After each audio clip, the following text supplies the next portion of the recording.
In today's video, I'm going to show you how to set up browser notifications in HubSpot so you can stay updated without constantly checking your dashboard. If you use HubSpot to manage contacts, tasks, deals, or emails, notifications can make a huge difference. Instead of manually refreshing pages or relying only on email alerts, you can receive instant pop-ups directly in your browser. Let's get started. First, log into your HubSpot account and go to your main dashboard. Once you're there, look at the top right corner of the screen and click on the gear icon. This will take you to your settings area. Inside settings, look to the menu on the left-hand side. Scroll until you find the notifications section and click on it. This is where you control how and when HubSpot alerts you about activity in your account. You'll see different notification options, such as email, desktop, and browser. What we're focusing on today is browser notifications.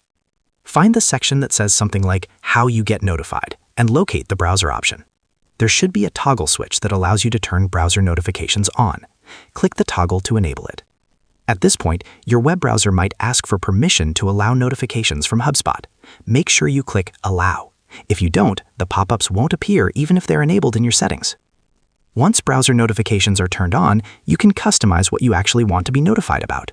For example, you might choose to receive alerts for new form submissions, task reminders, mentions, or deal updates. The key here is not to turn on everything. Be selective. If you enable too many notifications, they can quickly become distracting. Choose only the alerts that are most important to your daily workflow. This way you stay informed without interrupting your focus. After you've adjusted your preferences, your changes will save automatically. From now on, you'll receive real-time pop-ups in your browser whenever those selected activities happen in HubSpot. That's it, a simple setup, but it can seriously improve how quickly you respond to leads and manage your tasks. And that's how you set up browser notifications in HubSpot. Share this video and subscribe for more helpful tutorials.